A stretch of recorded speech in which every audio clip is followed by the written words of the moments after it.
Sí. Ninguna respuesta. Sí, acá me están diciendo. Sí, acá. Bueno, recuerden que para nuestras clases necesitamos que ustedes, además de estar atentos, por eso les di un descanso, para que puedan tomarse su tiempito y levantarse de la silla, al menos, lápiz y papel para anotar, porque es fundamental para que ustedes puedan seguir la materia, que puedan escribir y anotar las ideas más importantes.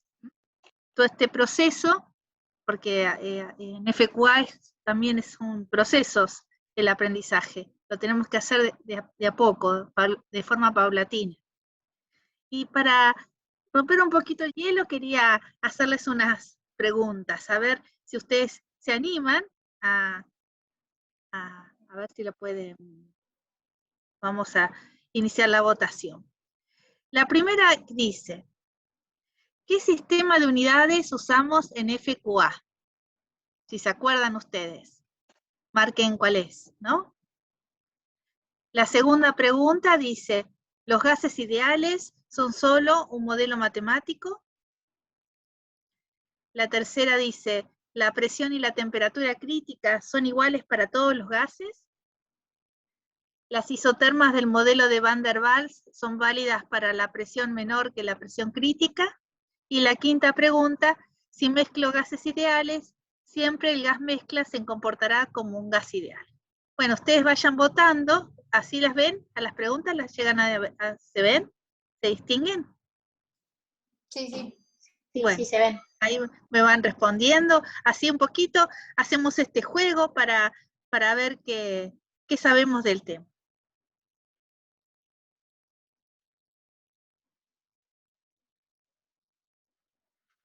O qué se acuerdan, mejor dicho, del tema.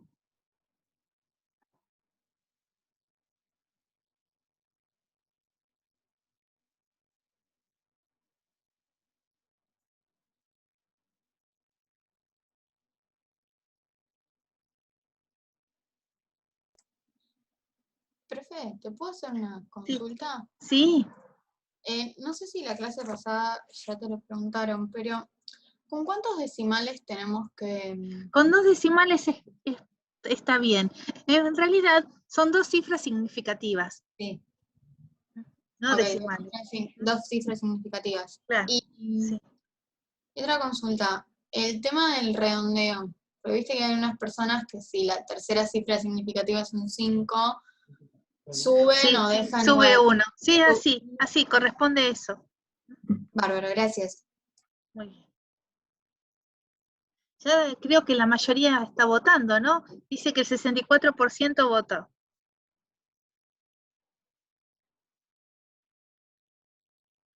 Así que bueno, vamos a finalizar la votación, así vamos a compartir los resultados. Bueno, entonces, ¿qué sistema de unidades usamos en FQA? Claramente, el Sistema Internacional de Unidades, que usan todos los países del mundo, ¿sí? Desde China, Japón, Estados Unidos, no, es el único país que no, pero la mayoría, digamos, salvo contadas excepciones, usan el Sistema Internacional de Unidades, que ustedes cuando se dediquen a escribir un trabajo, por ejemplo, de investigación o un informe, van a tener que usar el Sistema Internacional de Unidades. El Sistema Internacional es el que utiliza el metro como unidad de longitud, utiliza el segundo como unidad de tiempo y utiliza la masa como kilo. El CIMELA era lo que se llamaba antes Sistema Métrico Legal Argentino, que cayó en desuso para usar el sistema internacional. Y el sistema inglés es un sistema que lo utilizan en Estados Unidos y no en Inglaterra. En Inglaterra utilizan el sistema internacional, que es anticuado, pero muchas veces ustedes, especialmente en algunas asignaturas que tienen en posterior, por ejemplo, las tuberías se miden en pulgadas o en foot, que son o libras, los catálogos vienen con esas unidades inglesas que ya se deberían dejar de utilizar. Y el último, el CGS, es centímetro, gramo y segundo, pero ese gramo no corresponde al sistema internacional, porque el CGS tiene justamente las unidades de bar o atmósferas que utilizamos nosotros un poco usando ese sistema, que no deberíamos hacer. ¿Alguna duda con respecto a la primera pregunta? No. Perfecto. ¿Los gases ideales son solo un modelo matemático? Habíamos dicho que no. Recuerdan ustedes que los gases ideales eran cualquier sustancia pura que en determinadas condiciones de presión y temperatura se comportan como un gas ideal. Cualquier sustancia pura que en determinadas condiciones de presión y temperatura se comporta como un gas ideal. Hoy vamos a ahondar un poquito más en eso. Hoy vieron con el profesor, hablaron de presión y temperatura crítica. Y entonces le preguntaba si la presión y la temperatura crítica son iguales para todos los gases. Justamente no, al 100% dijo que no, perfecto, porque cada gas tiene su característica presión y temperatura crítica, que están en tablas, y las tenemos en la tabla de FQA. Y la 4 era una pregunta media para saber si habían escuchado la teoría, porque lo explicó el profesor hoy. Él explicó las isotermas de Van der Waals, ¿sí? Y él dijo que cuando la presión era menor que la presión crítica, era una cúbica. ¿Recuerdan ustedes? Y que entonces no tenía validez. Entonces, justamente en esa zona no vale el modelo de Van der Waals. Y en la número 5, si mezclo gases ideales, siempre el gas mezcla se comportará como un gas ideal, y ahí muchos lo dudaron, ¿sí? Si yo tengo una mezcla, si tengo gases ideales y los mezclo, el resultado es un gas ideal también. Y si tengo gases reales y los mezclo, el resultado puede ser o no un gas real. O sea, puede comportarse la mezcla como un ideal también. ¿Se entiende lo que quiero decir? Si son reales los gases y se mezclan, posiblemente, ¿sí?, pueda ser un gas real o no, no se sabe a priori. En cambio, los ideales siempre queda un gas ideal. Muy bien. Vamos, Perdón. sí. El de las isotermas habíamos dicho que no, o sea, que la respuesta correcta era no, pero ¿qué era lo que se formaba? Una Ahora cúbica. ahora lo volvemos a ver, una ecuación cúbica. Gracias. Vamos a volver, vamos a compartir la pantalla. Vamos a la clase de hoy. Para los que, ahí se ve bien, para los que se quejaban, que decía que se veía chiquito. ¿Está bien? Yo voy a escribir arriba, voy a ver si me deja. Sí, perfecto. Gracias, a profe. A ver si me deja escribir. Me parece que no. Bueno, dejan un minutito que voy a ver qué pasa, que no puedo.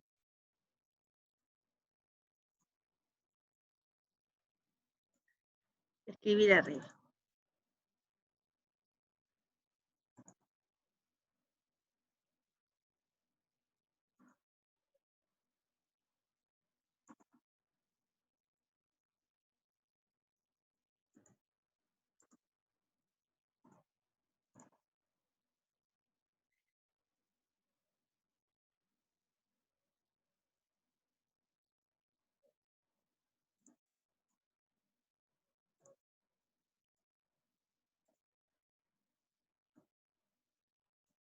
Ahora sí. Bueno, vamos a poner. Bueno, hoy vamos a ver los problemas no de gases ideales, sino de gases reales. Entonces, justamente el objetivo de la clase de hoy es entender mejor la relación entre la presión, la temperatura y el volumen específico. ¿Por qué pongo el volumen específico? Porque ya cuento, el volumen específico era el volumen dividido la masa. O también podría llamar el volumen específico el volumen dividido el número de moles. Y la diferencia entre los dos es que cuando es dividido el número de moles le pongo como una viborita arriba. ¿Sí? ¿Por qué hablo de volumen específico? Porque presión, temperatura son propiedades que son intensivas, y el volumen grande, mayúscula, es extensiva. Si utilizo el volumen específico, tengo unidades de tipo intensivas en los tres casos. Y dice, esto es importante no solamente como base para analizar sistemas que involucren gases, sino también para continuar la discusión del modelo de gas ideal. Y bueno, esta figurita ya se las había explicado, y acá vamos a ver la diferencia entre un gas y vapor. ¿Saben cómo se llama esto? Es una superficie de estado. Está graficada la presión, el volumen específico y la temperatura. Y esta puede ser la superficie de estado de cualquier sustancia pura, menos el agua. En el caso del agua no, pero después del resto de las sustancias sí. O sea, esta es una superficie de estado. ¿Por qué se llama superficie de estado? Porque están representados todos los estados de la materia. Habíamos dicho que en este caso, lo vamos a ver con más detalle, pero son cualquier sustancia pura menos el agua. Después vamos a explicar por qué. Bueno, ustedes van a ver que tenemos una campana de equilibrio líquido-vapor, como dice acá. Un punto es el punto crítico. En el punto crítico tenemos la presión crítica y la temperatura crítica. En este caso, la temperatura crítica está representada con esta línea que pasa por el punto crítico. Se llama temperatura crítica. Y es la que les decía que es propia de cada sustancia, porque cada sustancia tiene una superficie de estado distinta. Y la presión crítica, la presión está en forma horizontal, ¿sí? O sea que la presión acá no la voy a poder ver porque está sobre el eje Y, digamos. O Z, como lo querramos llamar, si este es X, este es Y, este es Z. No está representada, pero estaría por acá. Por acá pasaría la presión crítica. Entonces, con la temperatura crítica y la presión crítica, definimos, ¿sí?, el punto crítico. En estas condiciones, también nos queda definido un volumen crítico. Acá se ve, porque yo tendría que mirarlo así, y veo el volumen crítico.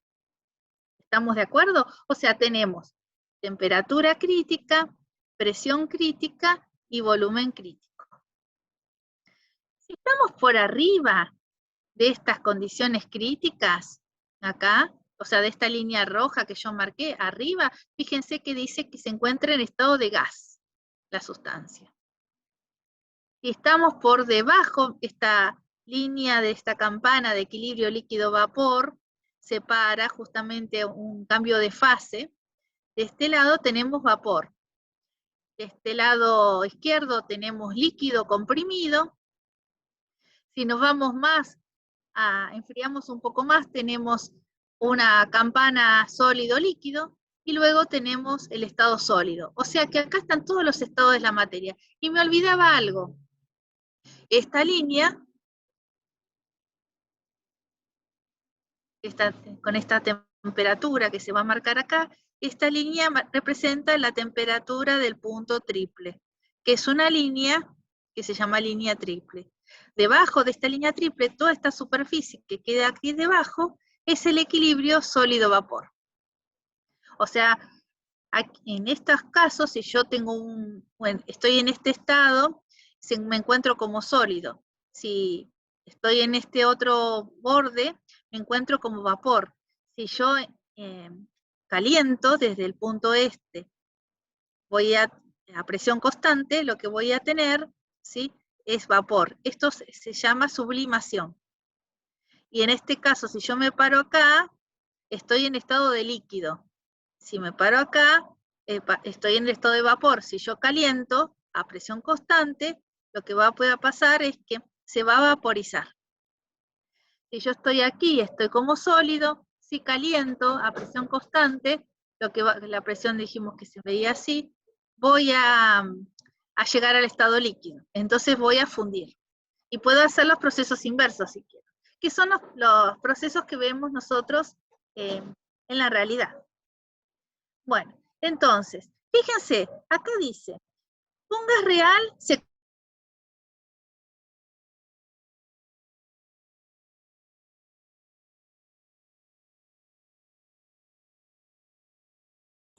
¿Se tildó? ¿Puede ser? Sí.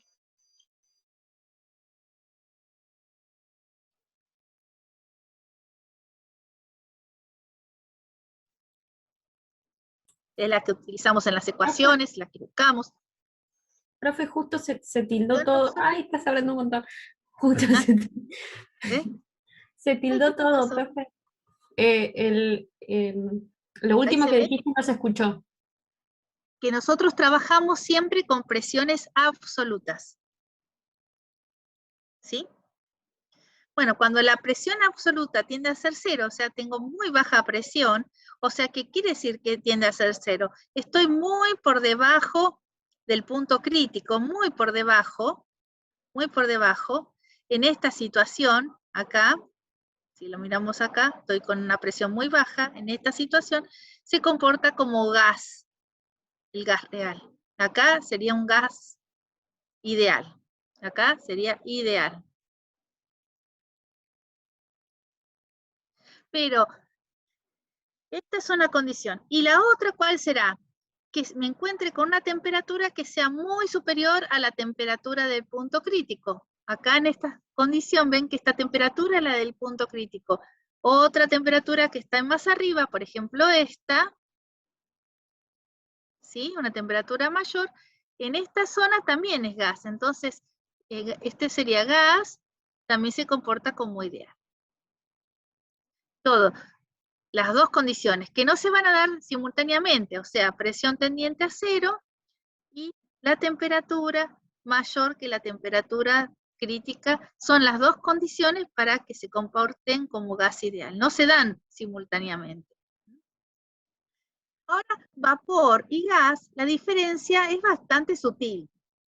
En realidad, cuando yo a presión constante enfrío un gas, se condensa sin pasar por un estado, se licúa, digamos, sin pasar por un estado de condensación.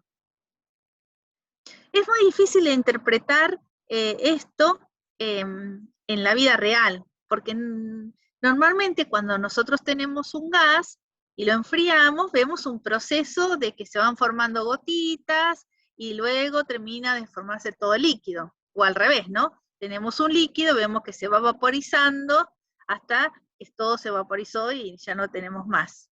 Esos procesos se dan aquí, en esta zona de la campana de equilibrio de líquido-vapor.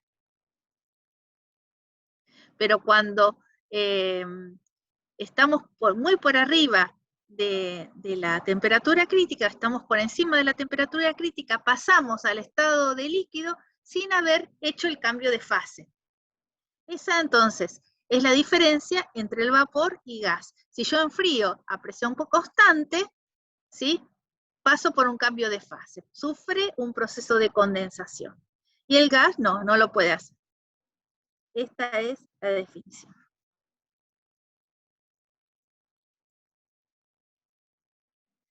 Bueno, acá tenemos un esquema donde tenemos la presión, graficada la presión y la presión, volumen, temperatura. Si nosotros analizamos la presión, volumen y temperatura, en realidad es la ecuación de los gases, es la constante universal de los gases. Entonces, aquí tenemos una determinada temperatura y tenemos encerrado en un cilindro pistón, que hoy el profesor habló, un gas. ¿No? Esto está en un baño a una determinada temperatura. ¿Qué va a suceder? Si yo, por ejemplo, vamos a poner que acá tenga pesitas, saco una pesita, entonces baja la presión. Y cuando hago esta cuenta, voy corriendo, ¿sí? O sea, me voy formando una recta como esta. ¿Esto lo voy a poder sacar las pesitas? hasta un determinado momento, porque si yo saco demasiadas pesitas, se va a llegar un momento que ya llegué directamente a la mínima presión que podía tener este sistema. Entonces ustedes ven que acá aparece una discontinuidad. Luego hago un baño de agua con un experimento similar, con las pesitas voy sacando, y llego a esto. Y lo mismo le pasa aquí a T3, y lo mismo le pasa con T4. O sea, fíjense que las pendientes resultantes pueden ser positivas o negativas, son indiferentes. Pero, ¿por qué tengo que llegar al límite cuando la presión tiende a cero? Habíamos dicho que cuando la presión tendía a cero, el gas se comportaba como ideal. Por lo tanto, si yo me acerco a cero, tiendo al límite, o sea, me acerco a cero, esto se debería comportar como un gas ideal. Y debería cumplirse que el resultado de este límite sea la constante universal de los gases. Entonces aquí lo podemos ver, que esta es la constante universal de los gases. Y si en todos los casos, las isotermas marcadas van a cerrarse o van a continuarse hasta que todas queda como si fuese un haz de isotermas, todas centradas en la constante universal de los gases. Por lo tanto, decimos que en todos estos casos, todos estos experimentos que yo hice encerrando un gas en un cilindro pistón, que todos cumplieron esta extrapolación y llegaron a esto, cumplen la ley de los gases ideales. No termino de entender por qué igual. ¿Por qué van hacia R?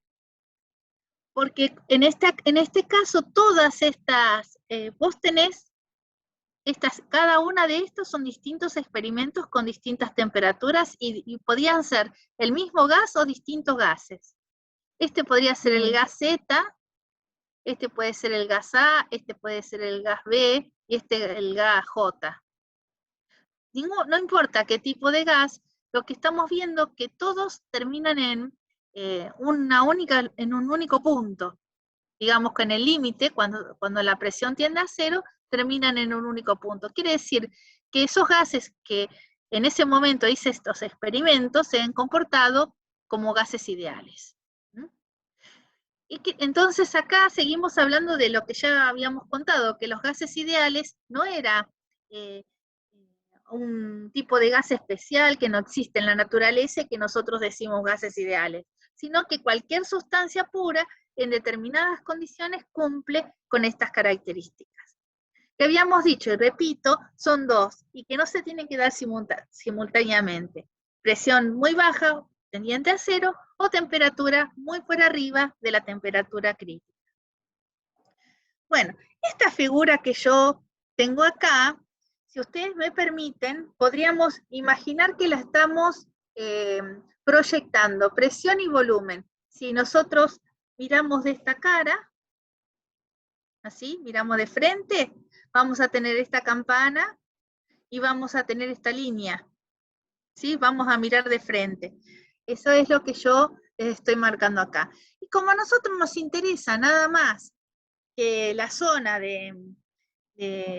donde haya más cambio de volumen, en los sistemas que se expanden muchísimo, o sea, los cambios de estado de líquido a vapor son los más interesantes para estos cambios de volumen enormes. Bueno, aquí tenemos el diagrama temperatura-volumen que el profesor les va a explicar la próxima clase. Pero de todas maneras yo quiero mostrarles esto. Si yo hago la parte del líquido no está, del sólido no está marcada acá porque me interesaba justamente líquido y vapor. Y estos son los cambios de fase. Luego lo vamos a volver a explicar. Esta zona que está marcada con rosa es la zona que se comporta como un gas ideal. Entonces observemos, ¿qué característica tiene en esta situación?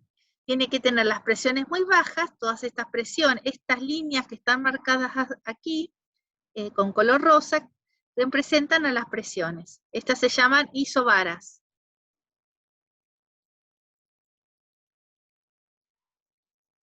Si las presiones son muy bajas, acá tenemos presiones muy bajas, se comporta como gas ideal.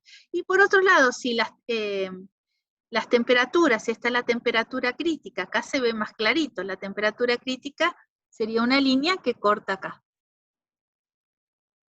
Si la temperatura está por encima de la temperatura crítica, se comporta como un gas ideal. Esas dos situaciones. Y este es el error, estos numeritos que aparecen acá, es el error porcentual de considerar el volumen real con respecto al volumen como gas ideal. Si lo miren que cada vez que yo de alguna manera aumento demasiado la presión, como aquí a 1 megapascal, que son aproximadamente 10 atmósferas o 10 veces la presión atmosférica, ya tengo un error mucho más grande de considerar el gas como gas ideal a este estado del agua, por ejemplo. Y aquí, donde está siempre 0, son las presiones muy bajas, y 0 cuando las temperaturas son por arriba de la temperatura crítica.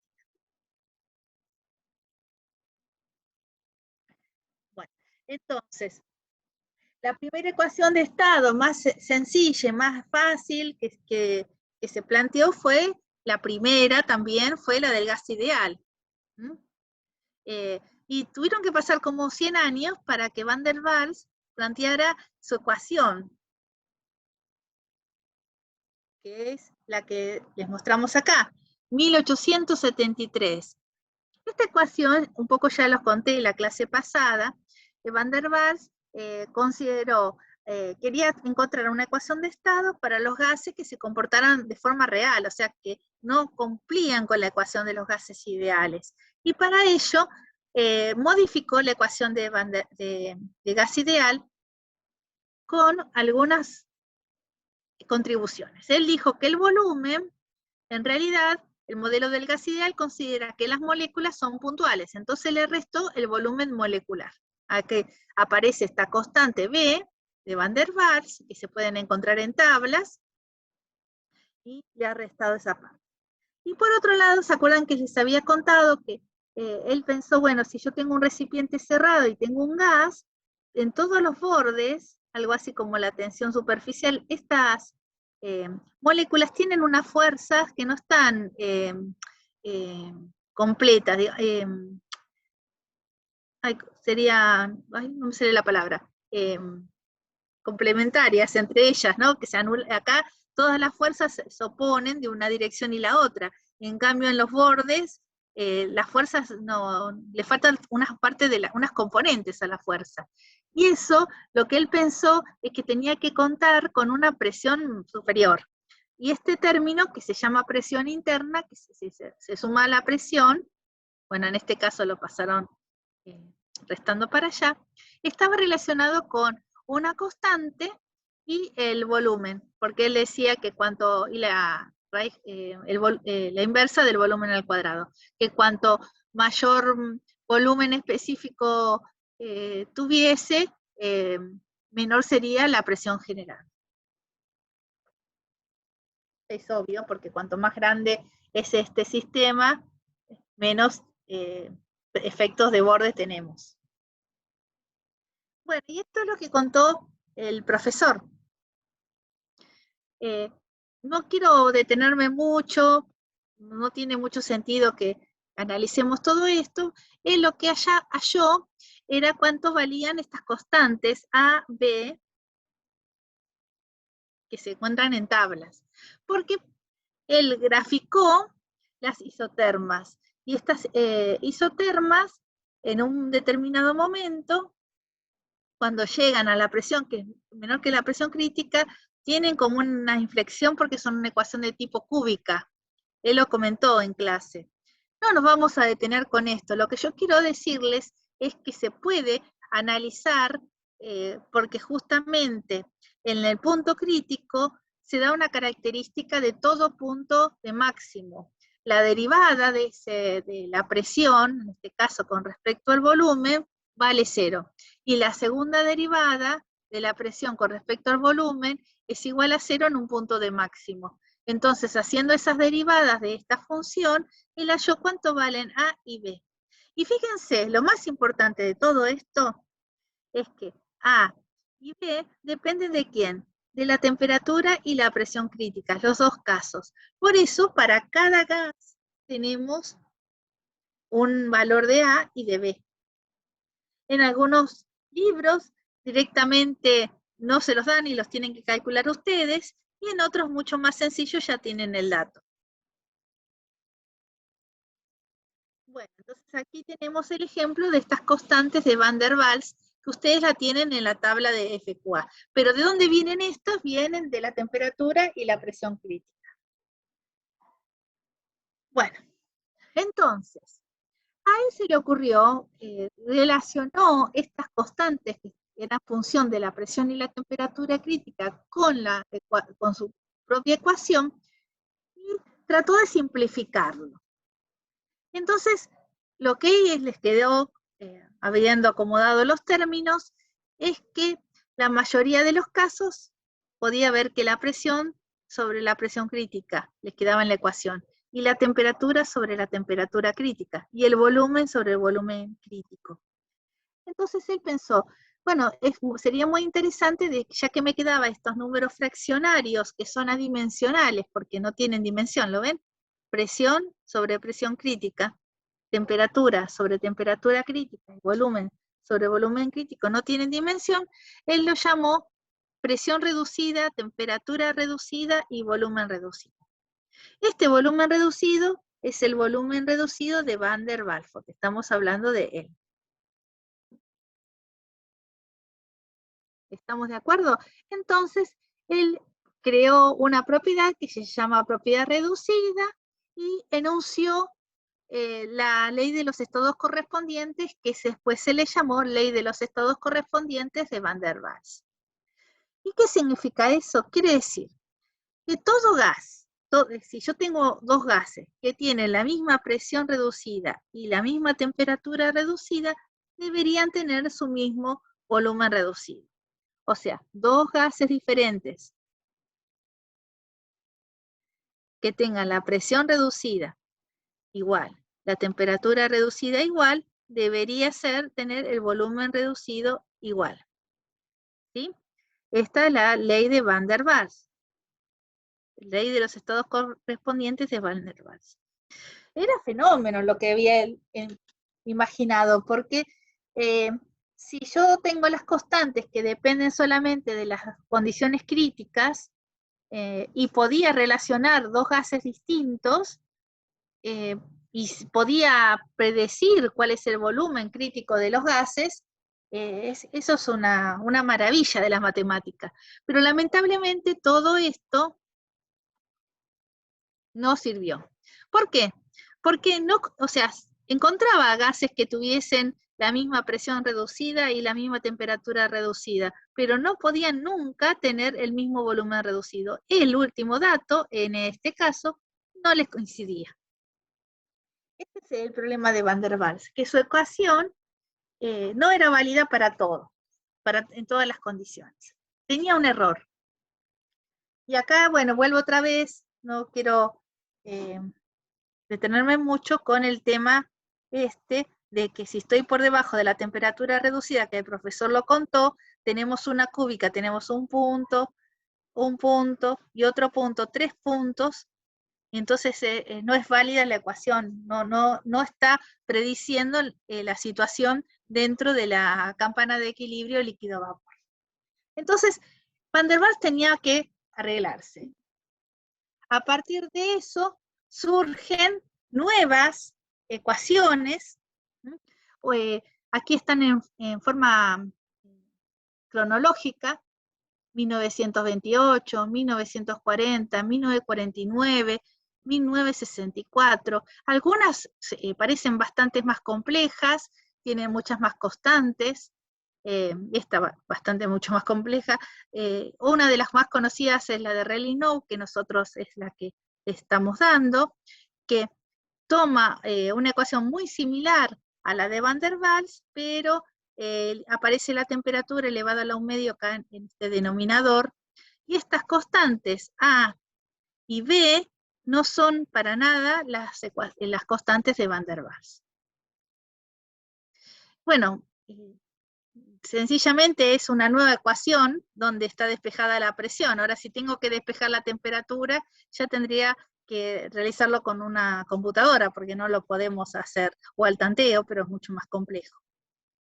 Y la última, que es en 1964, la ecuación del virial, que toma como si ustedes se fijan, es como la ecuación del gas ideal, más unas correcciones que están relacionadas como si tuviéramos unas expresiones en función de la temperatura y el volumen cada vez elevado a una potencia superior.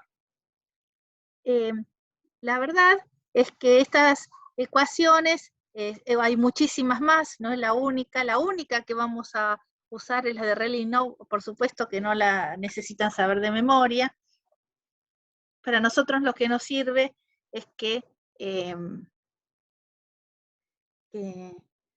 sepan usar las unidades.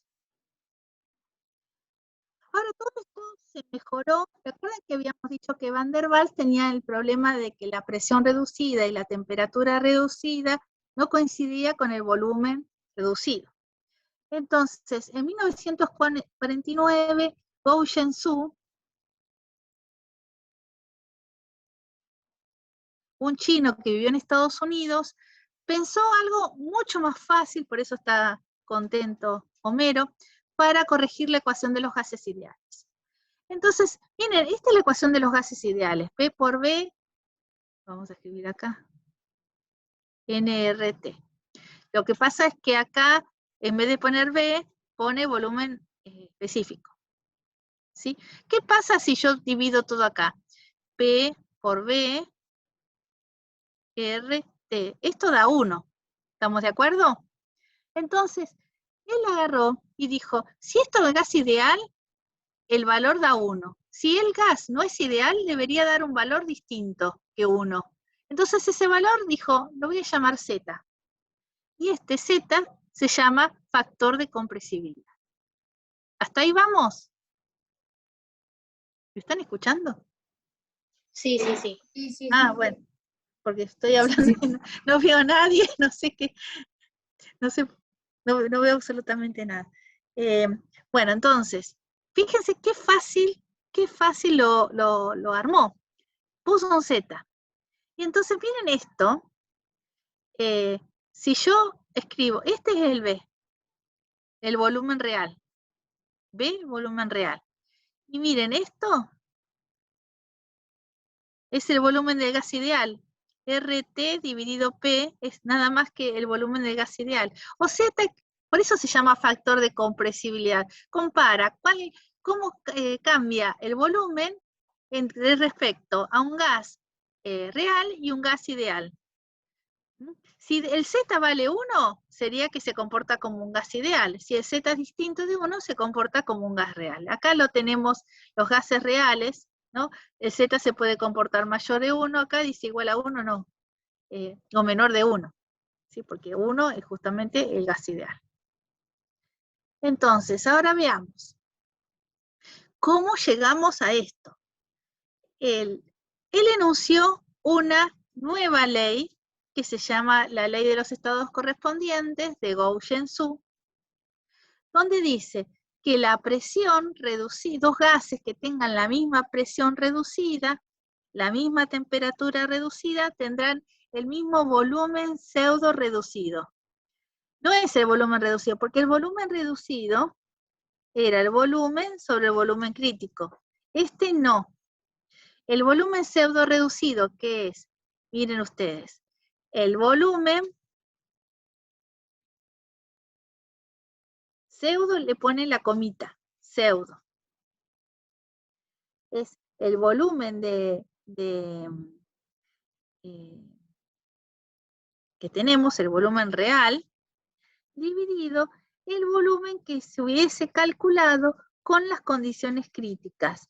Entonces sería, ¿cómo sacaría el volumen con la condición crítica? Tendría que poner R, T crítica, presión crítica.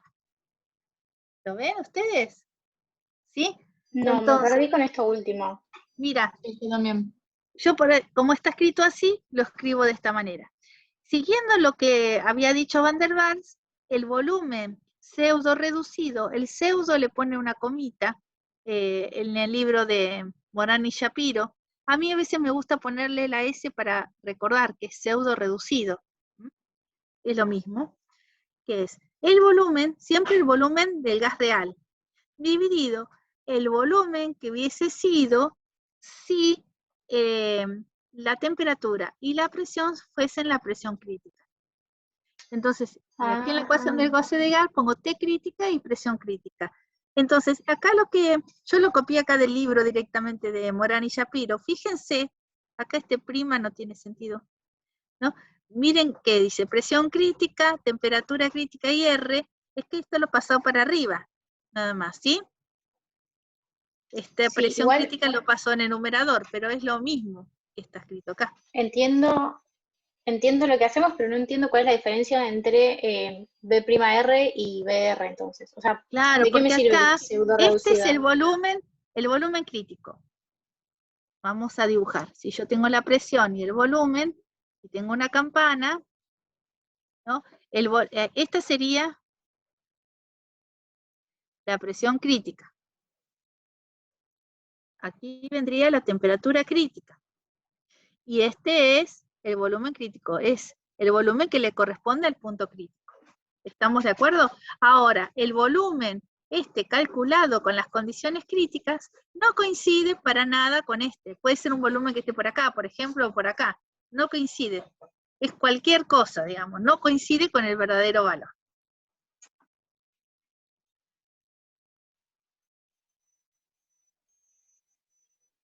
Entonces tiene, de nuevo, en el numerador, perdón, Sí. tiene en el numerador entonces el volumen real y en el denominador el que tendría si la como temperatura y la calculado presión con las fuesen condiciones críticas. Claro. Y mágicamente, él observó esto. Si el gráfico, el Z, el valor Z, y la presión reducida, no la presión ahora, sino la presión reducida, sacó diferentes isotermas que son isotermas reducidas. Y vio que a pesar de que los gases eran totalmente diferentes, todas coincidían en las mismas isotermas y todos tenían el mismo Z. Entonces, de una manera muy sencilla y gráfica, uno puede hallar saber el Z de un determinado gas solo con entrar con estas gráficas generalizadas de Gauss-Jensen.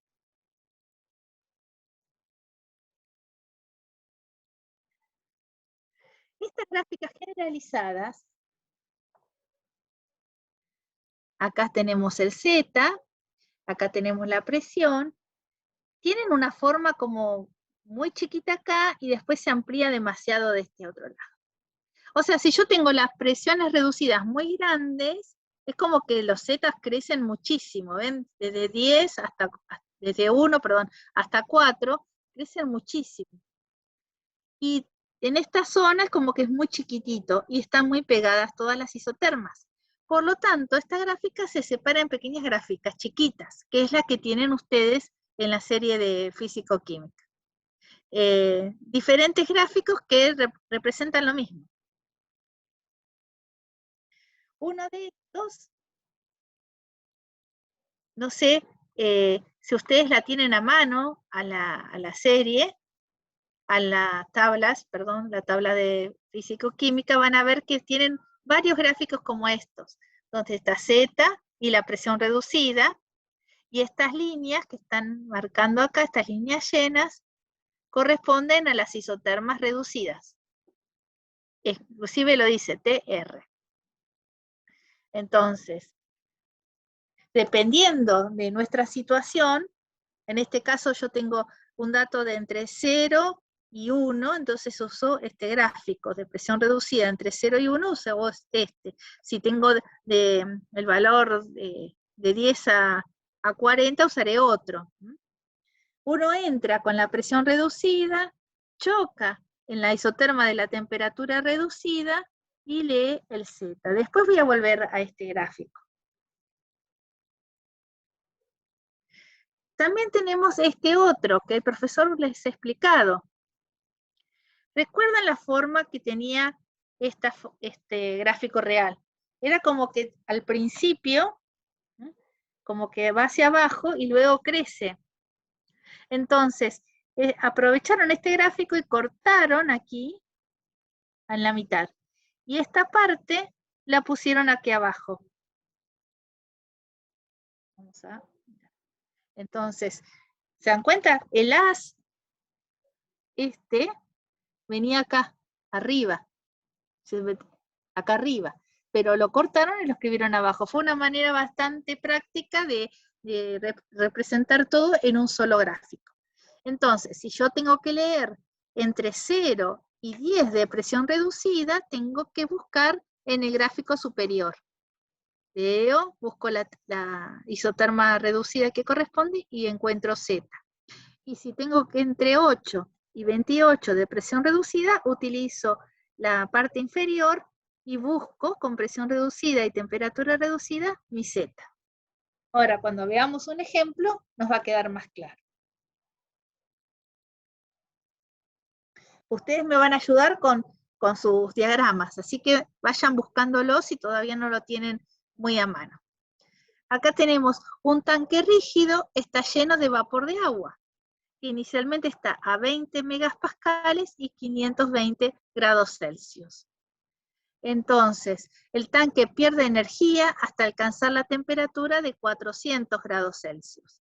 Usando las gráficas generalizadas, determinar el volumen específico del vapor en el estado inicial y la presión en el estado final.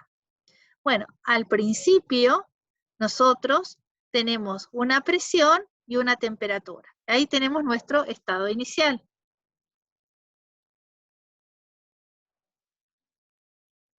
Para entrar a la gráfica necesitamos mi presión reducida y mi temperatura reducida.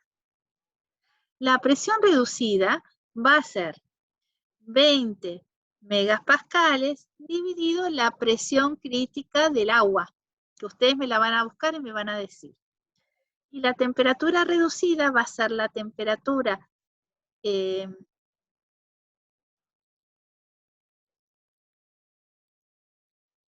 Ay, perdón, profe, se me tildó. ¿Puedes volver a repetir eso? No, yo acá, me callé porque quería saber cuánto era la temperatura. Me olvidé decirles que siempre que ustedes calculan la temperatura reducida, deben hacerla con la unidad de Kelvin, o sea, con temperaturas absolutas. A 520 le sumé 273 y me dio 793. Bueno, ahora vamos a parar un poquito y yo necesito que busquen, voy a parar un poquito, la tabla, la gráfica de FQA y busquen la presión crítica y la temperatura crítica del agua. Y luego que ustedes busquen eso, volvemos a seguir con este problema. Los espero.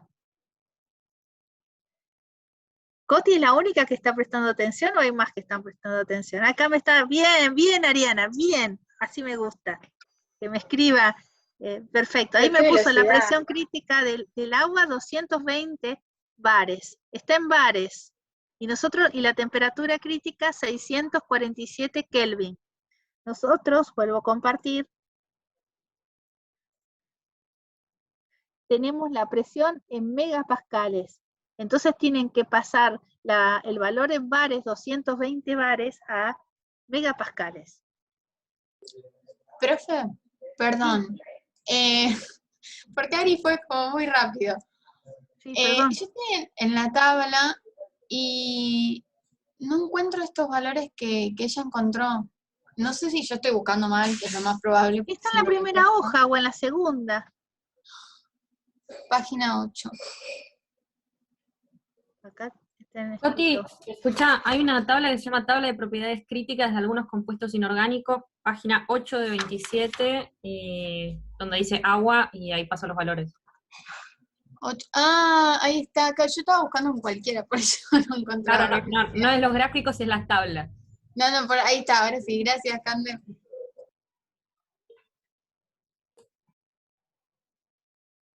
Ahora, dijimos que la presión crítica es 220 bares.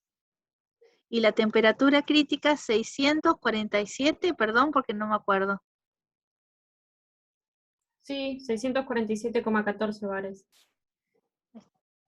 Kelvin. Sí, perdón.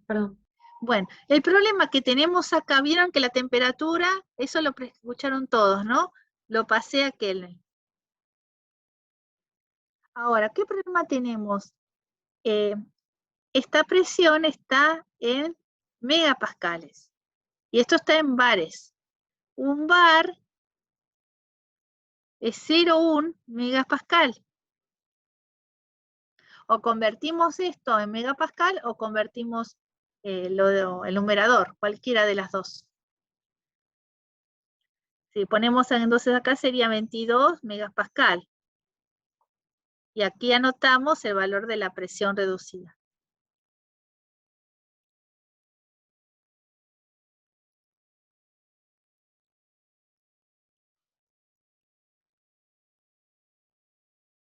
¿Cuánto da 20 sobre 22?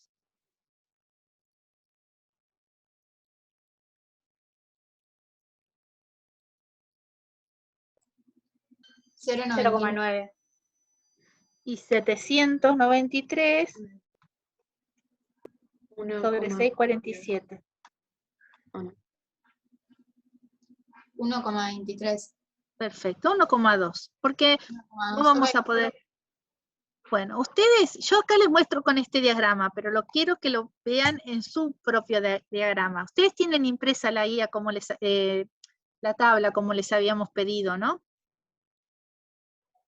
Porque así es mucho más fácil, impreso es mucho más fácil.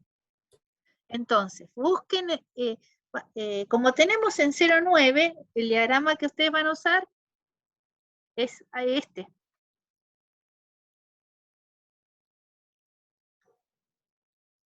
¿Sí? Recuérdenme, 0,9 era la presión reducida, entonces yo vengo por acá. Y la temperatura reducida era 1,2. Sí, 1,2. Sí. Aquí está, ¿lo ven? Y de forma horizontal directamente, yo no tengo mucho pulso, se me está cayendo, pero más o menos da 0, acá es 0,85, será 0,82. 82. Bueno, se los dejo para que todos lo vean. Y cualquier cosa me avisan, si no lo entendieron.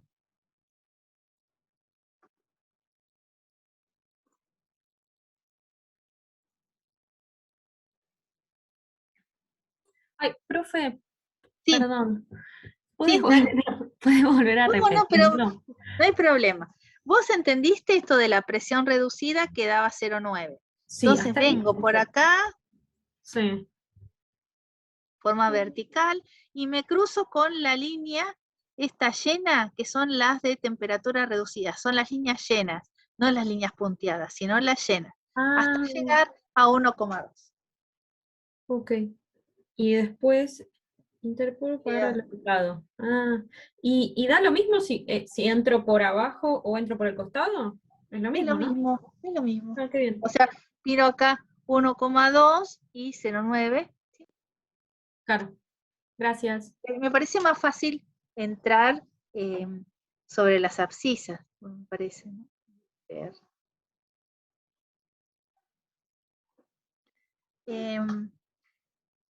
¿Saben qué son estas líneas punteadas que aparecen acá? ¿Alguien lo reconoce? ¿Qué me Los está midiendo? volúmenes. El volumen que tiene la comita, el volumen pseudo reducido. Recuerden que Bouchensou analiza el volumen pseudo reducido, no analiza el volumen reducido porque el reducido no sirve para nada, digamos. Mal y pronto. Pseudo reducido. O sea, también tenemos la posibilidad que podemos leer el volumen pseudo reducido si queremos, y en este caso es 1,10. Más o menos. ¿Quedó claro? Sí. Sí, sí. Sí, sí. Perfecto. Estaba mirando la hora porque... Bueno, en este otro es lo mismo, ustedes lo tienen, pero vamos a mirar si teníamos 0,9, tenemos que mirar acá arriba. Entonces 0,9 está más difícil. Y era 1,2, ¿no? Entonces seguimos, hasta llegar a 1,2. Estoy acá, 1,2, y leo. ¿Sí? 0,82. ¿Sí? Ahora, si estoy con una presión reducida más alta, tengo que leer de este lado. Recuerden ustedes, no en esta escala. Es muy común, por eso le hice esta línea roja que divide. Muy común intentar leerlo con la escala opuesta. Perdón, profe, ¿podrías volver a repetir cómo se lee este? Mira, en este es como que está todo más fácil porque no están las líneas de volumen pseudo reducido, entonces es más limpito el gráfico. Vos venís de este lado, como tenemos 0,9, de 0 a 10 viene acá la presión reducida, Sí. y en este caso va de 8 a 28, no podés usar esta parte, tenés que usar la de arriba. 0,9 y vas a chocarte con la isoterma de 1,2, y ahí lees en forma horizontal. Ah, está bien. Ahora sí. Gracias, profe. No, de nada. ¿Qué les pareció? ¿Lo entendieron todos? Sí, sí, este sí.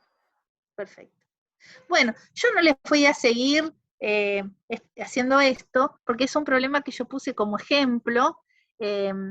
Después ustedes pueden ver los valores, están escritos acá, lo saqué del libro de Shapiro, ¿no? Y ver cuánto cambia el Z, cómo leerlo. Vamos a hacerlo de la guía. ¿Qué sería el problema 3? Ya lo habíamos empezado la clase pasada. Habíamos hecho la ecuación de Van der Waals, de gas ideal, perdón, le había contado la de Van der Waals y la de Rayleigh-Now. No la había mostrado porque el profesor no se lo había explicado, pero es exactamente lo mismo. ¿Cuál es la dificultad que tienen con esta parte de las dos ecuaciones? Son las unidades. Generalmente ahí muchos se confunden, no les dan. Justamente están pensados para que practiquen unidades estos problemas. Y lo nuevo de hoy sería el gráfico de compresibilidad generalizado, que se los dejo para que lo intenten hacer ustedes, porque ya aprendieron cómo hacerlo. Lo pueden hacer perfecto. Aquí tenemos los resultados que ya estaban en la diapositiva anterior. Y aquí tenemos el resultado que debería darnos, ¿sí? La parte que vimos hoy de los gases reales con las gráficas generalizadas. Como ustedes verán, la gráfica que vamos a usar acá es una que va desde 0 hasta 10. Recién habíamos visto una que iba de 0 hasta 1, que era esta primera parte. Esta va de 0 hasta 10, tiene más grande la escala. Pero es la misma, la otra estaba recortada en este cachito nada más. Bueno, recuerden ustedes que presión crítica y temperatura crítica están en todas las tablas, que la temperatura siempre tiene que estar en Kelvin, no va a ir en Celsius, siempre en Kelvin, convertir a Kelvin, y que la presión puede estar en cualquier unidad, pero siempre y cuando las dos sean la misma unidad. Bueno, aquí se pide hallar, creo que el volumen pseudocrítico, bueno, tienen todo como para hacerlo, creo que no van a tener inconvenientes porque lo van a poder leer directamente de estos diagramas.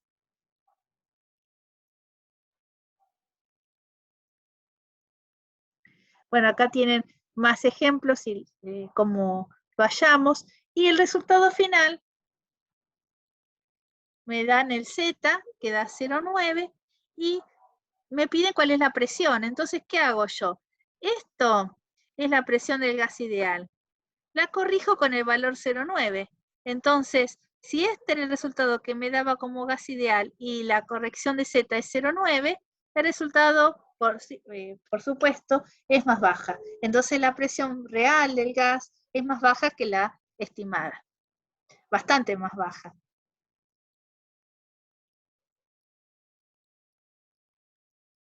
Y ahí también tienen cómo leer los valores. Uy, rayé sin querer.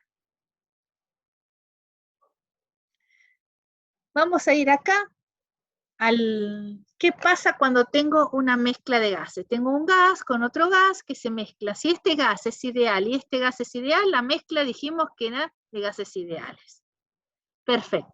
Ahora, si esto es un gas real y esto es un gas real, la mezcla puede ser que se comporte como gas real o no. Dependerá de los datos finales. Dependerá. Lo más probable es que se comporte como un gas real. Entonces, para empezar con esto, vamos a hablar de fracción molar. ¿Qué era la fracción molar? Es el número, lo vamos a representar la fracción molar para los gases con la letra I.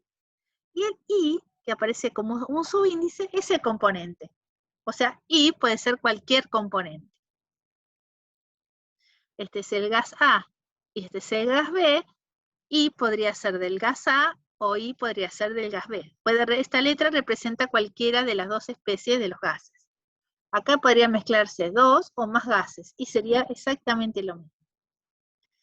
La fracción molar es el número de moles de un componente dividido el número de moles totales. Esa es la fracción molar. Y para los gases la llamamos I. Y vamos a reservar la fracción molar escrita así para los líquidos.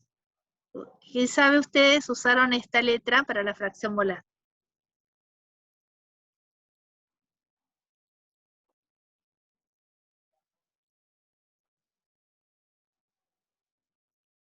Bueno, ¿cuál es la mejor forma de analizar la mezcla de gases? Hoy con el profesor estuvieron hablando que la regla de Kay era la mejor forma. En la regla de Kay vamos a hallar una temperatura crítica y una presión crítica que no son las reales, sino son unas temperaturas críticas y presión crítica ponderadas, que se calcula como sumando la fracción molar, multiplicando la fracción molar por la temperatura crítica y sumándolas de casi de todos los componentes. Y lo mismo con la presión crítica. Por eso tenemos que hallar la fracción molar. Y luego la ecuación de los gases ideales corregida con Z, con el factor de compresibilidad, continúa siendo lo mismo. Un detalle, este se llama factor de compresibilidad. Es distinto al kappa que vimos el otro día, que era el coeficiente de compresibilidad isotérmico. ¿Sí? Parecen lo mismo, pero son conceptos totalmente diferentes. ¿Estamos de acuerdo? ¿Se durmieron? Sí, sí, estamos acá. Están ahí. ¿Hay otros métodos? Sí, hay otros métodos. El método de las presiones parciales, que es este. Y el método de los volúmenes parciales. El de las presiones parciales, ya lo vamos a ver con detalle, es pensar que cada gas ocupa una presión parcial. Y en esa situación vamos a hallar un Z que le vamos a hacer un Z para cada gas. Ahora cuando vean el ejemplo lo van a entender. Y en el caso de los volúmenes parciales, vamos a pensar que cada gas ocupa un volumen parcial y el Z va a ser un Z para cada gas. Y luego, en los dos casos, para hallar el Z final, o el Z de la mezcla, vamos a ponderarlos. Por eso aparece la ecuación esta, donde se ponderan al Z. Vamos a ver el ejemplo. Entonces, el problema 4 nos habla de una mezcla que contiene 40,1% de nitrógeno, 59,9% de metano, y estamos a 600 atmósferas y 50 grados Celsius. Y tenemos que usar todas estas cosas. Lo primero es lo más fácil, como gas ideal. Entonces, ¿qué tenemos nosotros? Que nos dicen 40,1 moles por ciento. Eso sería la fracción molar de nitrógeno, sería 0,41. Y la fracción molar del otro componente, que es el eteno, es 0,599.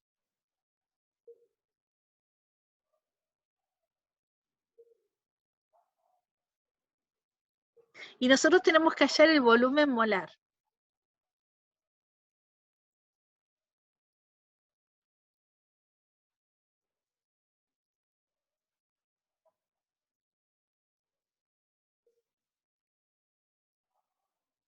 Este sería el volumen molar. Como va a ser expresado por mol, le pongo el sombrerito. R, T, sobre P. Fíjense qué número de moles se lo dividí acá el volumen, y entonces queda expresado como volumen molar. Entonces, en total, todo esto lo vamos a hallar para un mol de mezcla. No importa que esa mezcla tenga nitrógeno y que tenga etano, porque no me importan las proporciones. Yo sé que esta es la constante universal de los gases.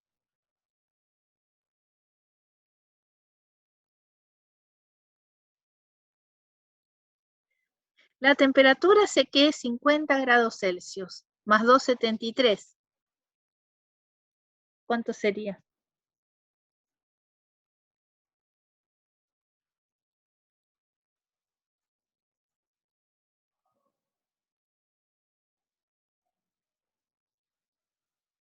Y la presión, 600 atmósferas,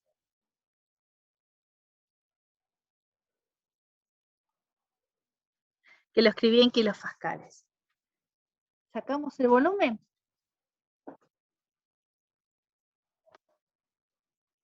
El resultado de esto va a ser metros cúbicos sobre kilomol.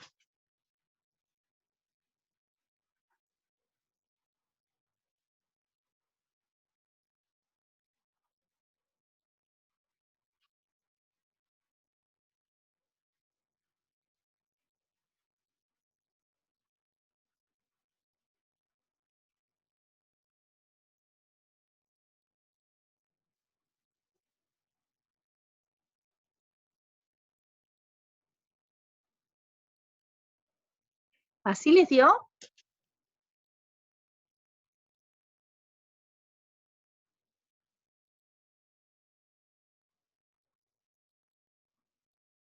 ¿Está bien? Sí, sí, me dio lo mismo.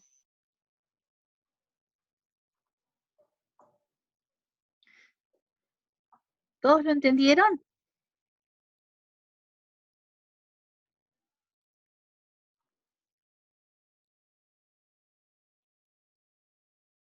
Bueno, entonces, ¿importa que tenga tanto por ciento de nitrógeno y tanto por ciento de eteno? No, no importa, para nada, porque son gases ideales, y entonces la mezcla de gases ideales se va a comportar como gas ideal. Como era el volumen molar, entonces era mucho más fácil la cuenta. Ahora distinto si nos hubiesen dado el porcentaje en peso, porque tendríamos que haberlo pasado a moles, pero en esta situación era bastante rápido. Entonces, como gas ideal, ya sabemos cuánto volumen ocupa, 0,045 metros cúbicos sobre kilomol. Pasamos a la regla de Kay. Bueno, acá tenemos en este volumen los dos gases mezclados. La temperatura es 50 grados Celsius y la presión 600 atmósferas. Aquí escribí las fracciones molares de nitrógeno y del metano, como en el caso anterior. Y para agilizar y no perder tanto tiempo, puse las presiones críticas de cada uno y la temperatura crítica. Esto lo saqué, como ustedes ven, de las tablas. ¿Sí? Ustedes después verifiquen si coinciden esos números, si no me equivoqué. Entonces, habíamos dicho que en la regla de Kay teníamos que aplicar estas fórmulas, ponderar el peso la presión crítica y la temperatura crítica. Es bastante fácil, porque sería 0,401 por 33,9 más 0,599 por 50,76. El resultado me dio 43,99 bares. Como verán ustedes, no es ni uno ni otro. Es un valor entre medio de los dos, y más cercano a lo que tengo mayor proporción, por supuesto. ¿Hasta ahí vamos? Se me fueron todos, ¿ya? No, sí, estamos copiando seguro, profe. Bueno, perfecto. Y la temperatura crítica hice lo mismo. Multipliqué la fracción molar por el valor de la temperatura más 0,59 por 28,2. Hasta ahí creo que no hay ningún problema. Todos lo entendemos. Y entonces es como si tuviéramos un gas real, en este caso, que ahora tiene una presión crítica de casi 44 bares y una temperatura crítica de 220, casi 220 Kelvin. Un gas nuevo, que es real. Entonces, el otro paso es sacar la presión reducida y la temperatura reducida. Ustedes ven que le puse una comita a la presión reducida y a la temperatura reducida. ¿Por qué? Pseudo, porque en realidad viene de una mezcla de gases. Entonces, para diferenciar de la presión reducida y la temperatura reducida que venía de un solo gas, como habíamos visto antes. A mí también me gusta ponerle de la mezcla, si a ustedes les sirve, hace ordenar bastante. Por eso acá le puse, es la presión dividido la presión crítica de la mezcla, que es el nuevo valor. Y la temperatura sobre la temperatura crítica de la mezcla. Anoté los valores, saqué la presión reducida y me voy a la gráfica. Y ustedes verifiquen, yo les dejo un tiempito, que el Z me da 1,41. Fíjense si está bien. Directamente confíen con estos valores que yo les estoy dando y vayan a la gráfica. Ustedes van a tener que ir a la gráfica que sea más adecuada para ustedes.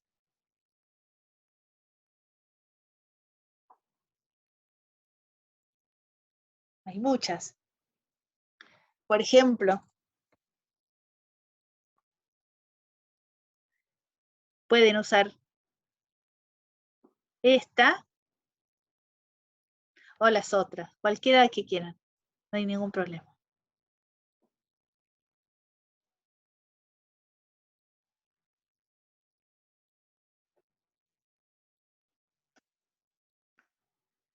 Me dicen si llegan a ese resultado.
No, yo no estoy llegando a eso, pero no sé si estoy haciendo algo mal, a ver.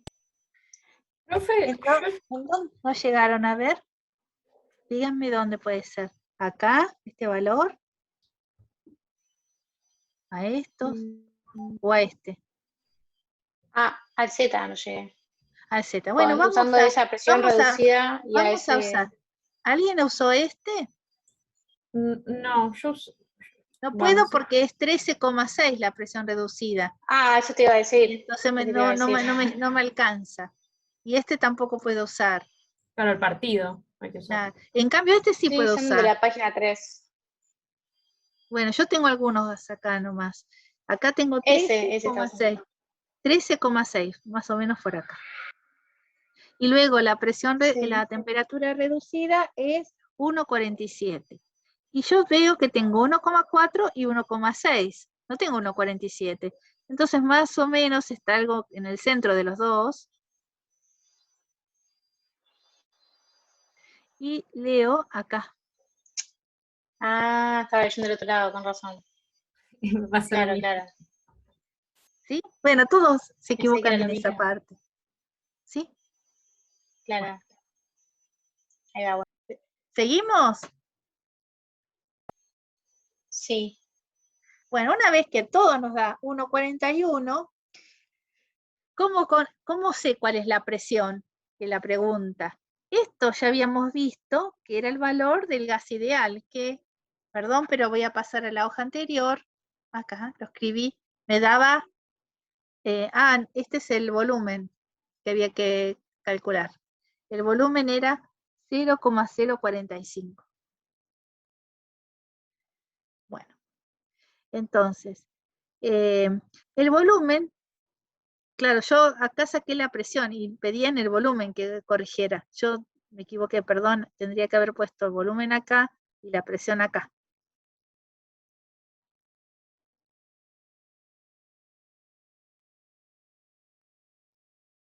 Lo puse al revés. Bueno, entonces, ¿y qué presión uso yo acá? Todo esto sería como un gas ideal. Pero la presión del gas ideal la calculamos anteriormente, ¿no es así?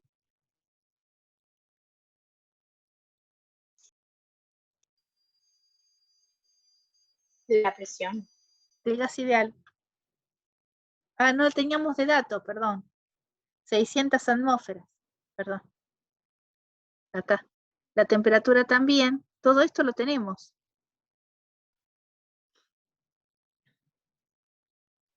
Y entonces aquí, al volumen del gas ideal que nos dio 0,040, ¿dónde está? Voy para atrás, 0,045,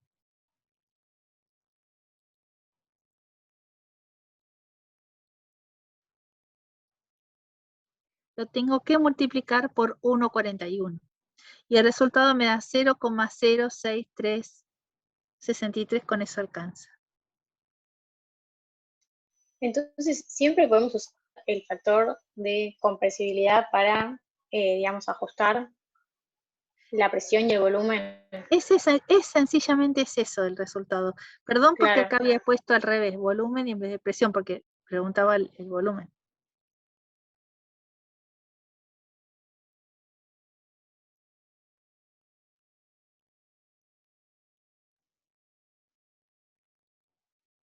Ah, acá puse kilogramo y era kilomol. No puedo borrarlo, pero...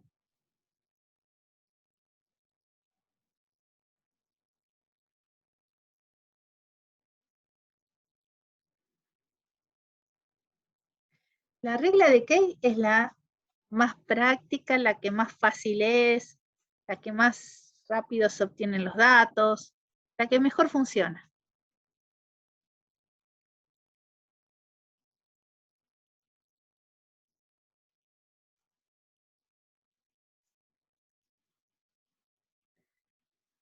Bueno, ahora veamos el método de Amagat.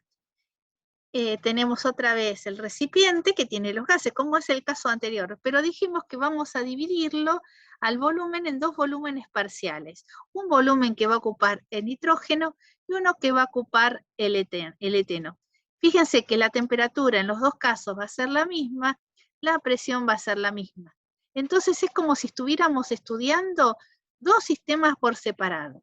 En uno que tenemos el nitrógeno y el que vamos a hallar el volumen parcial, con 50 grados y 600 atmósferas. Y el otro que es eteno con 50 grados y 600 atmósferas. Entonces vamos a tener que sacar dos presiones reducidas y dos temperaturas reducidas, una para cada gas. Ustedes ven que acá saqué temperatura reducida 1 porque busqué la 523, que es la temperatura, dividido la temperatura reducida del nitrógeno. Y saqué la temperatura reducida 2 para el eteno, que es la temperatura dividido la temperatura crítica del eteno, que es 282. O sea, tengo dos valores de temperatura reducida y dos valores de presión reducida. Uno para el nitrógeno y uno para el eteno.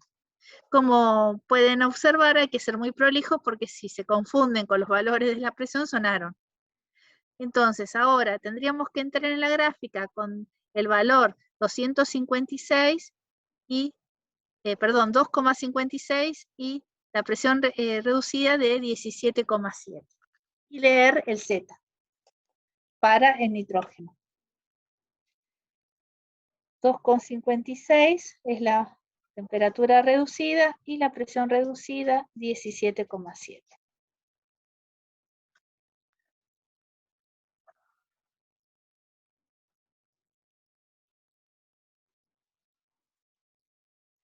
Entonces aquí estoy en 17,7, no puedo borrarlo más o menos por aquí.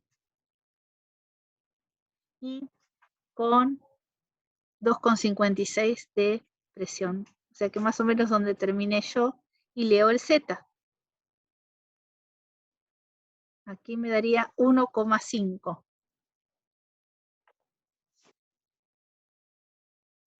Volvemos acá.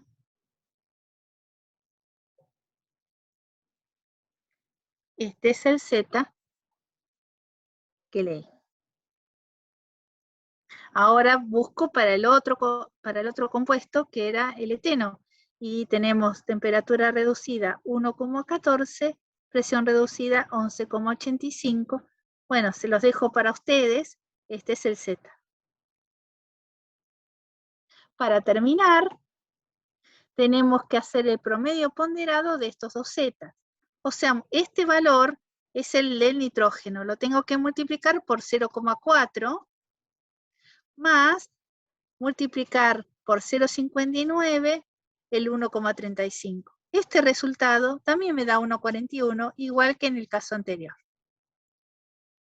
Y la cuenta final es exactamente la misma que habíamos visto antes.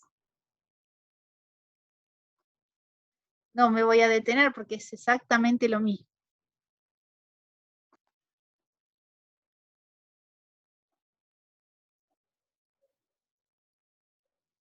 ¿Vamos bien? No se hace durmiendo. Sí, sí. Bueno, y la última parte, que no me voy a detener en detalle porque no sirve, el método de Dalton no sirve. Entonces, ¿qué hace el método de Dalton? ¿Se acuerdan que en el caso anterior, el método de Amagat había dividido en volúmenes parciales? En el método de Dalton se divide en presiones parciales. Entonces, a la presión, que era 600 atmósferas, la multiplico, ¿sí?, por su fracción molar, en este caso de nitrógeno, y esta sería la presión parcial de nitrógeno. Y aquí hago lo mismo y hallo la presión parcial del eteno. Por lo tanto, el valor de la temperatura reducida coincide con el de Amagat, pero el de las presiones reducidas es diferente. Los zetas obtenidos son estos, que están escritos acá, y cuando hago el Z ponderado, me encuentro que el valor da 1,15, por lo tanto el volumen es totalmente diferente a los anteriores, no tiene sentido continuarlo. Tengo un error ahí. No es una metodología que sirva, digamos. En los otros dos casos sirven. El mejor método es el de Kay. Y es el que le vamos a tomar. Pero bueno, tienen que conocer, tener una idea de cuáles son las preguntas que se han hecho para poder mezclar diferentes gases y ver cuál era el valor más exacto y cómo se podía obtener.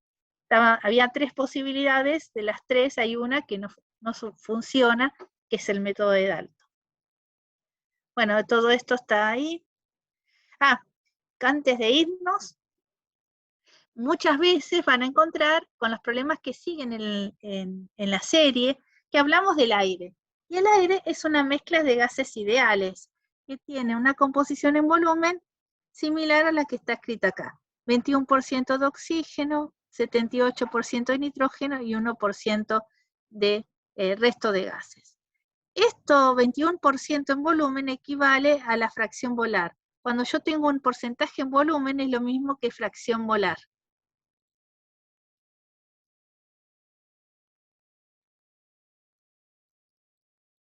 Entonces, el peso molecular que tienen ustedes que usar cuando tienen problemas con, utilizan aire, es el peso molecular ponderado, igual que vimos en este caso de la regla de Kay. La fracción molar por el peso molecular. Y ese valor usamos el 29 kilogramos sobre kilomol. Eso es muy importante que lo tengan presente. Bueno, ustedes nunca usaron el peso molecular del aire porque son una mezcla de distintos gases, pero si son una mezcla de gases, se puede considerar ideales, se puede considerar gases ideales. Bueno, y acá les puse este chiste, sigo esperando el día para usar todas estas derivadas, creo que está llegando este momento. Así lo terminamos con una sonrisa. No se asusten, todo va con su proceso. Bueno, tienen unos cuantos días, hasta el miércoles, para ponerse al día. Recuerden que si no hacen las cosas, no hacen la tarea, no hacen los problemas, después es peor, no lo van a poder solucionar, porque cada día incorporamos nuevos conceptos. Más el vocabulario nuevo, sabemos que es mucho, pero necesitan su dedicación y su tiempo. ¿Hay alguna pregunta que me quieran hacer? No, el foro igual está abierto, ¿no? El foro está abierto, ¿sí? Yo les puse este video, lo subí el año pasado en el canal de YouTube que tengo yo, explico lo mismo que di ahora, así que ya se les puse el link para que ustedes vean. Si es, como pueden, Ana les pasó también el de FQA, tienen también los videos del año pasado, todo eso les puede servir por si no entienden algo para repetirlo, ¿sí? Pero aprovechen la instancia de estar presente, porque es una buena oportunidad para fijar, porque cuando uno hace el video, cosas que dice, ¿por qué hizo esto? Y quedó en la duda, porque las consultas son particulares.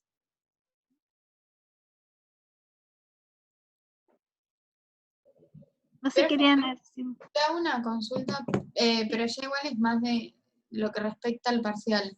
El parcial va a ser escrito. Sí. Tipo, nosotras lo resolvemos en nuestra hoja, le sacamos foto y se las mandamos por un foro, ¿no? Y no, hay un sistema que tiene el campus virtual que aleatoriamente cada uno tiene, por ejemplo, gases ideales. Entonces a cada uno le va a tocar un problema distinto de gases ideales. Eso es para evitar el fraude. Lamentablemente, ustedes se ríen, pero nos hemos encontrado con cada cosa sorprendente. Mucha gente piensa que porque es virtual puede hacer lo que quiera. Entonces, ¿qué significa? Que el examen me lo haga otro, que no pago para que otro me lo resuelva, lo hago en conjunto, me hago una reunión en mi casa con 4 o 5 personas para resolver el examen. Bueno, acá no, cada uno va a tener un examen distinto, entonces por más que se reúnan 20, o los 20 se van a romper la cabeza por separado, porque es lo mismo, porque el tiempo pasa y no da lugar a que, nos dimos cuenta, no da lugar a que haya intercambio, por más que quieran hablarse por teléfono, lo que sea. Y además tiene la ventaja que es distinto al examen presencial, porque el examen presencial vienen con las fórmulas en la cabeza, no tienen ningún apunte, no tienen nada. Acá tienen todo, carpeta abierta, todo lo que quieran. Entonces, tienen un tiempo que es similar al examen, pero en ese tiempo tienen que haberle sacado las fotos, pasado a PDF y subido a la plataforma.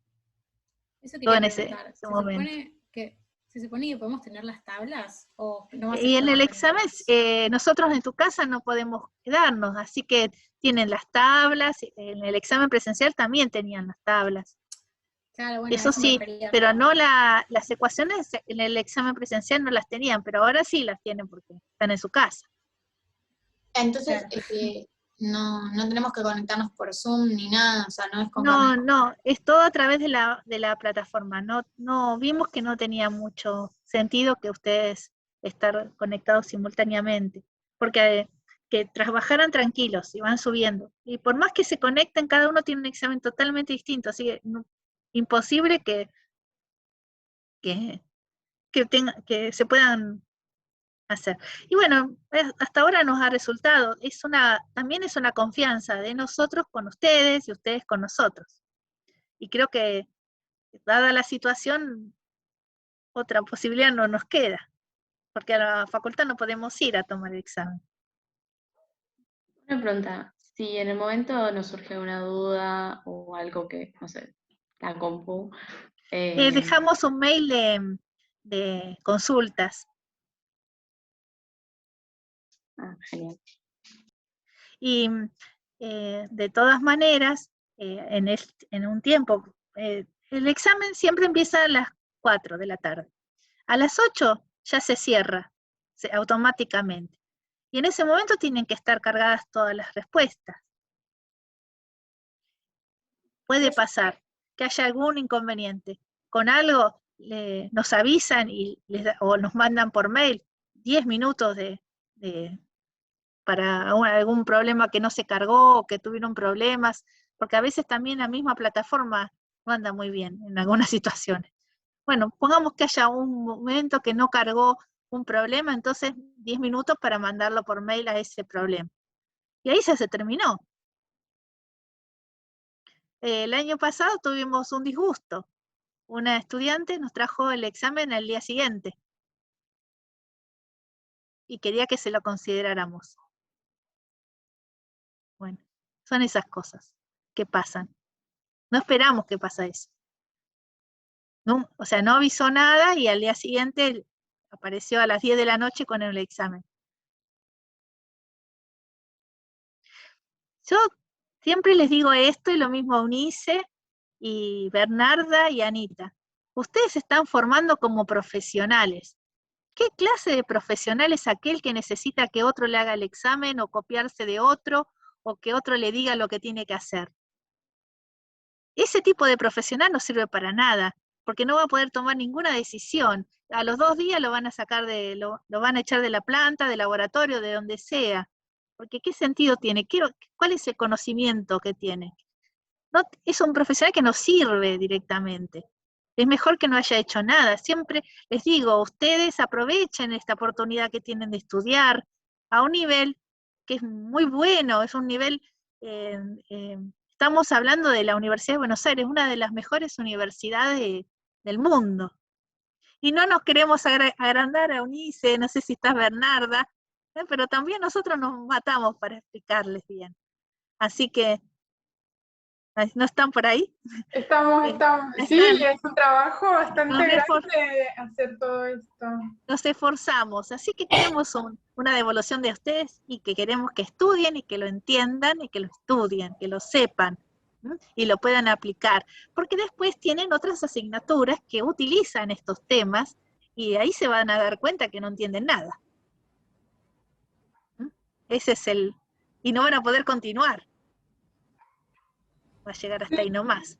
Aprovecho para decirles, igual seguro que se los han dicho otros profes y bueno, como todas las materias son importantes y van a servir después, no están por un capricho las materias en el plan de estudio.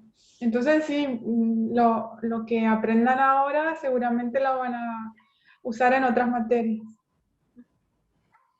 Sí, hay que aparte disfrutar esta etapa de trabajo, de formación. Yo quería hacer un par de comentarios ya que estábamos hablando así un poco en general. Pero más que nada, a veces me parece que se mezclan dos cosas, digamos, o sea, con lo que vos decías de tomarse un poco en serio lo de estar estudiando una carrera y llegar a ser profesional. Pero más que nada, desde el punto de vista del estudiante, me parece que a veces se mezcla, que no saben estudiar bien, entonces por ahí ustedes ven las guías de ejercicios que tienen, no sé, 10, 15 ejercicios y van corriendo atrás de hacer los 15, quizás sin pensar lo que están haciendo, y ahora más que antes porque tienen las resoluciones, digamos, a mano. Antes de una clase era ir avanzando con nosotros, ahora ustedes ya tienen ahí toda la resolución armada con los cálculos inclusive.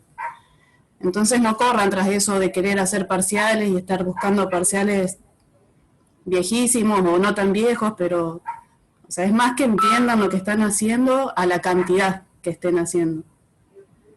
Eso por un lado.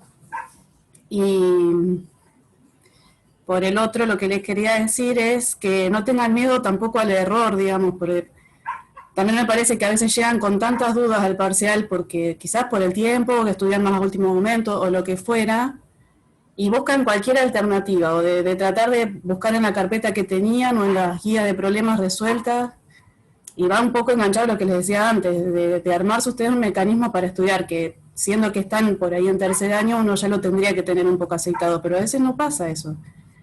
Pero cuanto antes lo puedan encontrar ese mecanismo de estudio, mejor. Y no tengan miedo al error, digamos, nosotros en clase siempre al quedarse un poco más y ustedes podían hacer consultas ahí individuales, ahora tienen que sí o sí caer en el campus.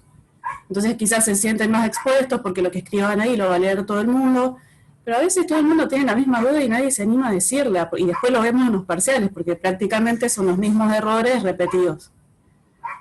Entonces ahora es el momento en el que ustedes tienen que preguntar todo lo que no entiendan, la cantidad de veces que sea necesario, y nosotros la cantidad de veces encontrar la manera o la mejor manera de tratar de explicarle los que sabemos, digamos.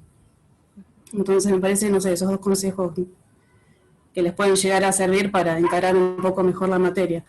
Porque yo sé que hay materias que uno puede estudiar de memoria o encontrar simplemente un mecanismo, pero esto no es así.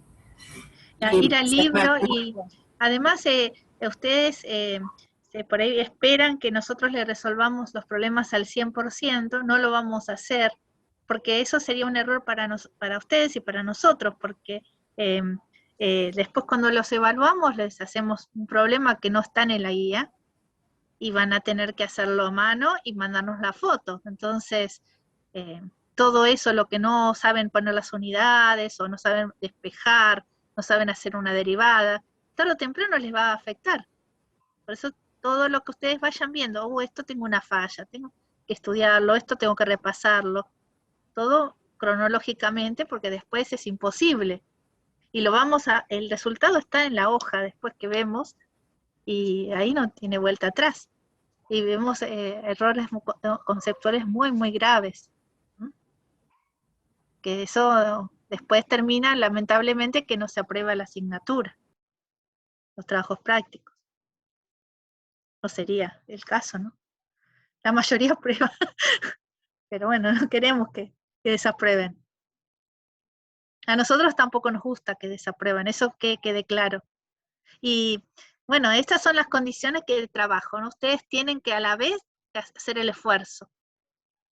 Y el esfuerzo representa, si la asignatura tiene 8 horas, posiblemente tenga que estar 8 horas en su casa. Sé que es muy cansador estar con la computadora 4 horas todo el tiempo conectado. En mi caso particular trato de no estar tanto tiempo conectada, pero darles las pistas, digamos, las pautas para que ustedes continúen solos. Para que no estén forzando tanto la vista con la computadora. Así que bueno, si tenemos la posibilidad de los videos, de los temas, de los foros, consulten, no hay ningún problema, ustedes nos mail, porque se puede mandar mail por la plataforma. Nos mandan la foto del problema, no me sale esto.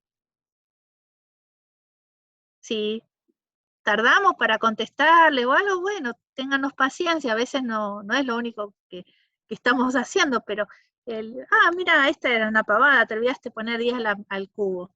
Y ustedes ya se quedan tranquilos. Y lo hicieron ustedes, y ese es el mayor valor. Lo más importante.